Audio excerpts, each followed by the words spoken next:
So we talked about last time in class this idea about what images want. This phrase comes particularly from a man who teaches at the University of Chicago named W.J.T. Mitchell.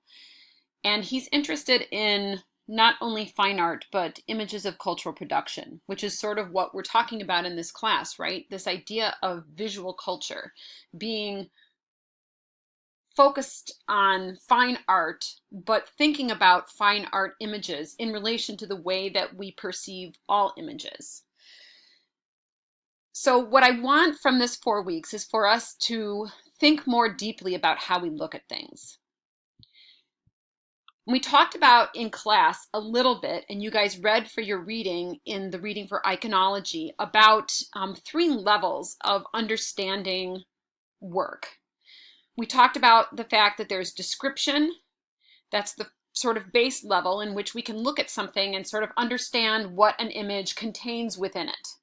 This can include not just the figures that are represented or objects that are represented in the image, but it can also include things like the formal elements. So types of line, types of shape, color strategies, composition strategies, etc. The type of materials that are used. Is it a painting? Is it a photograph? All of these things are things that we can notice. We can say, oh, well, that looks like an oil painting, right? So that's all description. Then we have the second level, which we talked about being cultural understanding. And this means that in our particular culture, we interpret an image a certain way. And there are things that we can sort of understand, that we have a cultural awareness of, that we don't need to know specific historical information in order to understand. Again, in class, we use the idea of a Christ and the 12 disciples indicating, sitting at a table indicates the Last Supper, right? And then the third level, which we talked a little bit about, requires historical knowledge, right? This we talked about in relation to the PSP ad. The historical knowledge that we have about the history of the United States affects how we understood the PSP ad. So when we were looking at that ad, we went through a process of understanding, whether we consciously thought about it or not. We recognized the descriptors. There were 2 women in the photograph engaged in battle. One was white, one was black. We understood culturally that it was an advertisement because of genre conventions that we commonly recognize. So the presence of the logo, an image of a product, and text overlaid on a highly stylized photograph all pointed to that this was an advertisement. And then third, we had historical knowledge about the history of the United States and racial conflict and tension that's existed since basically the founding of the United States and before that, that makes the advertisement carry this level of controversy and to be offensive, right? And even if we managed to not be personally offended, we knew that there was an audience who would receive it as such, right? So it doesn't matter whether, it doesn't change the content of the piece, whether we think that it's personally offensive or not, because we know that it can be received that way. So then we talked also about movies, and the types of judgments that we make all the time about things, right? So we know that we have a favorite thing, which is what we like. And we know that there are things that are morally sound and things that are not so morally sound, right? So we can tell that there are some movies that contain an ethical message, right? A movie example of this would be Schindler's List, right? We talked about a little bit about movies like Remember the Titans having a strong moral message to them. And then we have a third category of whether or not something is well done, right? This means I may or may not like it, but I have the experience to understand that something is well done. And this idea is connoisseurship. So in other words, we can look at something, and if we have enough knowledge about how a thing is done well, and we've seen enough things that are done well, we can make a judgment and say, okay, this is well done, and it's beautiful, but I don't like it. or this is well done and I love it. And that those two things can be separate types of judgment. So then we need to bring the two together. And this is where we start to go in content beyond what we talked about in class. So in the case of the PSP advertisement, based on the class reaction, this was not our favorite, right? Based also on class reaction, we generally as a whole found it to be morally and ethically problematic, which it is. So then we have the third category, right? Which is the category of whether or not this thing is a well done advertisement. So in examining it, we can see that the photography itself is well done. The ad looks professional, right? We can tell that this is a professionally executed advertisement. The slogan is effective in the sense that we understand the subtext that PlayStation wants us to get, which is there is a new white colored version of the PSP.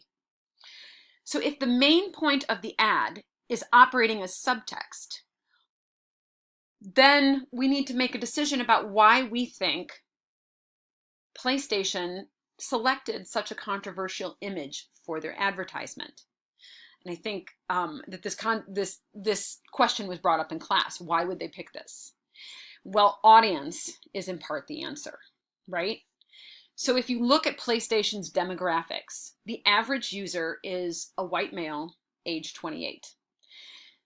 If you think about culturally, if we look at what has happened, I think a controversy that's been going on since about 2014. If you pay attention to Twitter and you're interested in video games at all, you'll probably be aware of #Gamergate, in which women and minorities were targeted by white male game players inside this demographic with harassment to the point of physical threatening through online forums because of this idea that women and minorities are growing in terms of their audienceships, and there are games that are being made by and for these audiences. And there is a pushback that's happening inside the gaming community in relation to that.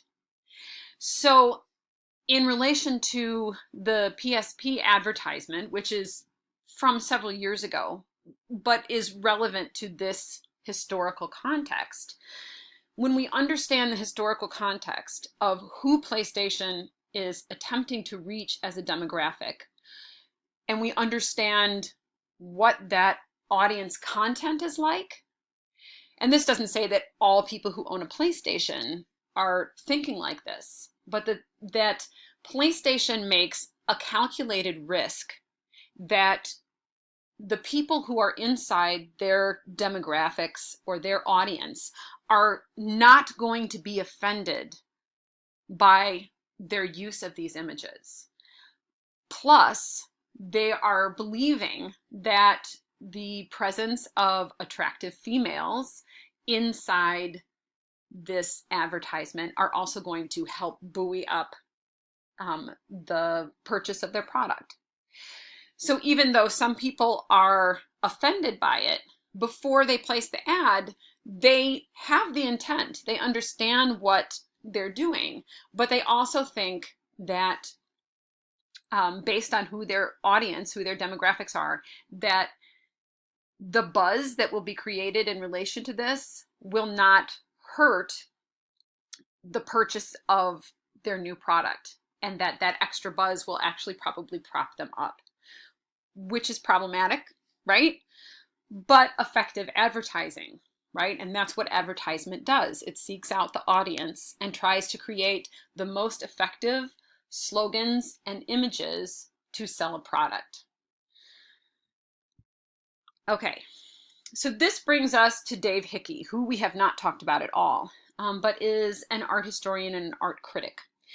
And the reason why we're talking about Dave Hickey is in relation to these two ideas that we've been talking about in class.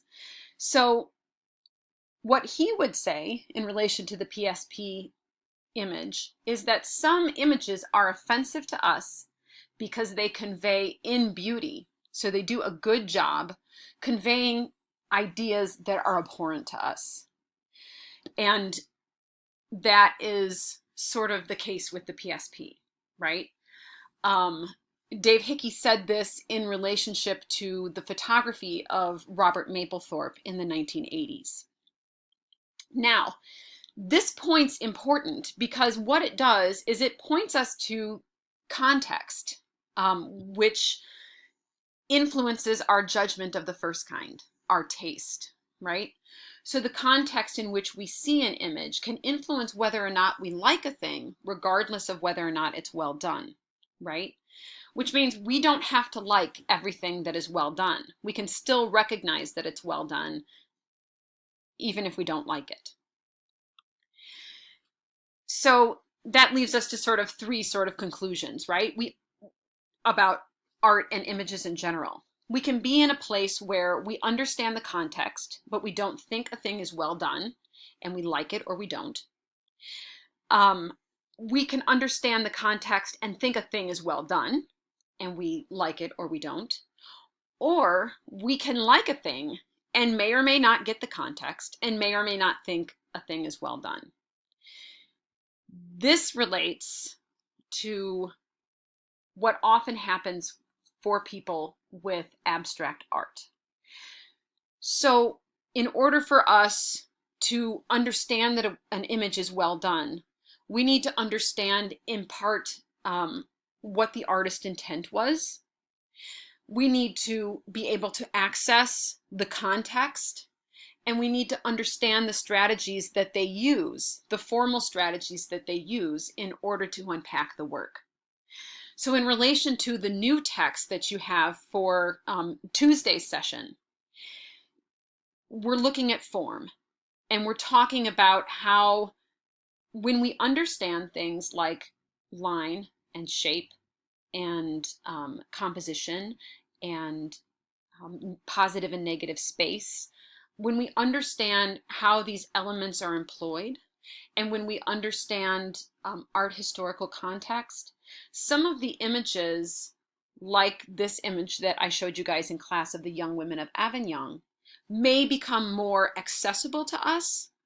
And then we have a better grounds width to make a judgment as to whether or not something is good and whether or not something is morally or ethically sound and whether or not we like the thing, right? And we may change our mind about any one of these things as we learn. Or we may say, no, you know what? I understand all this. It doesn't make me feel any differently about it. And that's perfectly valid. What I'm hoping to do over the next 4 weeks is I'm hoping that as you guys start to look at some images that I'm going to help you employ some strategies that help you to understand some of the things that we talk about and open up some of the types of images that you find to be effective. Now, having said all of this, something that you should understand about me and the way that I work, I am a scholar who is based in strategies of semiotics, which deals with language and the language of images, and cultural context. So I'm coming from a particular viewpoint. And so that's the viewpoint over the next 4 weeks that I'm unpacking for you. And I think that Baker probably has a very different viewpoint, or at least I'm guessing that he does. So if you have any questions for me along the way, please feel free to either email me or speak to me during class or before or after. And for next time, remember that you need to have your source images or your movie selected that you're going to be making your project about. And you need to decide what particularly you're going to be doing with that. So what genre you're going to convert it to and some of the strategies that you hope to use. So I'll see you guys next time. Have a great day.